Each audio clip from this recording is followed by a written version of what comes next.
Hey guys, Dr. Will here from Miami Spine and Performance.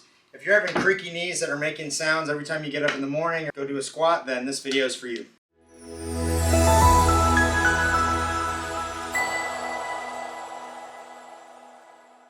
So we're going to go through 4 exercises today to help reduce the creaking in your knees. Now, a lot of times the creakiness is nothing to worry about. It's usually just a little bit of fluid accumulated in the knee, or the joint just needs to move a little bit more so the knee's dried out, and so you have some surfaces that are rubbing on each other. So the first thing that we're going to do, if you have creaky knees, and you can do these exercises really any time of day, you can do it pre-workout, you can do it first thing in the morning, you can do it at the end of your day, is we're going to work a little bit on knee rotation. So most people don't know that in addition to the knee extending and flexing like so, it also rotates.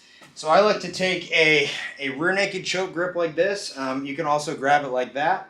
And all I'm going to do is I'm going to rotate my foot out and rotate my foot in, okay? Just like so. And what you'll notice is the position of my knee is not changing, and I'm also not curling my foot. So all I'm doing here is I'm just rotating the shin bone in and out. And this is activating an important muscle called the popliteus, which usually people aren't familiar with, but this muscle will help kind of unlock the knee if you're feeling it like it's a little bit squeaky, a little bit stiff. Activating this muscle can be really helpful. Now, if you're having a hard time feeling what that knee rotation feels like, you can just place your foot on the floor and you can put your heel on the ground, and then all I'm going to do from here is I'm going to make sure that my kneecap is pointed forwards. I can put my fingers here just as a check, and then I'm going to rotate my foot all the way out and rotate my foot all the way in, just like so. And again, I'm not curling the foot in and out. I'm just rotating, monitoring that shin bone, making sure it's rotating, okay? So that's the first one, guys. We're going to just work some tibial rotation. That's going to really help unlock the knee and prevent that kind of sticky, squeaky feeling that you get in the knee once it gets stiff.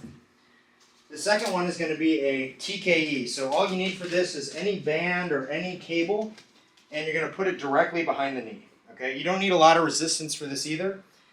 I'm going to have my heel flat on the ground, and then all I'm going to do from here is extend the knee and lock it out, and then slowly let it release. Again, extend the knee, lock it out, slowly release.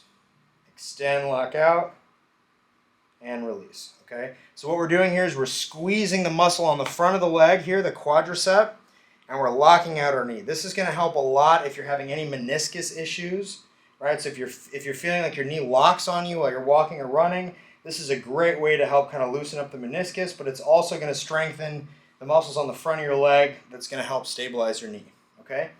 So that's number 2, guys. Number 3 is a Cossack squat, okay? So typically, everybody knows regular back squats, they know lunges, but a lot of times we don't move in the frontal plane, right? So we're not moving side to side like this. So one way that we can really help, again, strengthening the small muscles of the knee to prevent that instability is doing things like Cossack squats.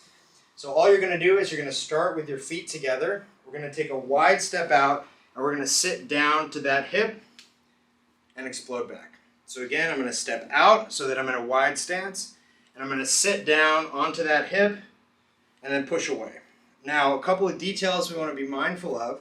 When we step out like so and we sit down to our hip, we want to make sure that our knee is kind of tracking over our foot like this. So we don't want the knee coming inside the foot, and we also don't want to be too wide where we're opening up the hip this way. So we want the foot to be either straight or angled out a little bit. And then you'll notice as I sit back, it almost looks like I'm just squatting through this leg, okay? You can also just alternate side to side if you'd like. That'll work some of the groin muscles as well. But this is a great exercise that you can incorporate into your home movement routine. You can incorporate it as stretching, or you can incorporate it into strength training. So this is an exercise. You can load a dumbbell or a kettlebell right here. You can put a bar on your back. It's just going to work different muscles of the lower body and make sure that that knee stays nice and lubricated.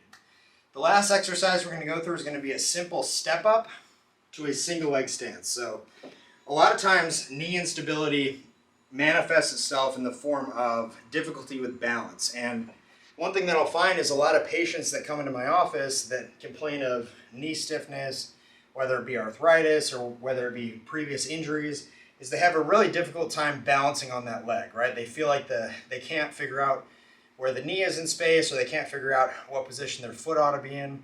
So I like to use this exercise as a kind of dynamic balance exercise. So all you need is a box. For this one I'm using just below my kneecap height, but you could use a box anywhere from a 6-inch step all the way up to 24 or 30 inches, depending on your hip mobility and your demand. So you're going to start with one foot up on the box or the table.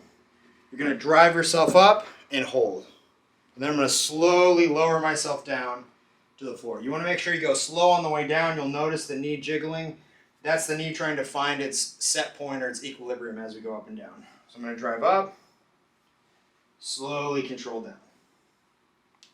Drive up, slowly control down. And you may notice a little bit of crackling in the knee on the way down. As long as it's not painful, as long as you've been cleared by your physician, there's nothing wrong with that. That's just the knee kind of finding a good position. So we can switch to the other side here, and we'll do the same thing. We'll come up and slow on the way down, making sure my knee is tracking right over my toes. Up and balance, knees over toes. So all of these exercises, if possible, I think doing them barefoot would be really valuable as well.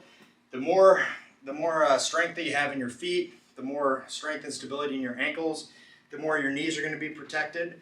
So make sure that you're strengthening your feet and ankles and you're keeping your hips loose, because a lot of times, unfortunately, the knees fall victim to the ankles and the hips. So you kind of need to train the whole lower body together.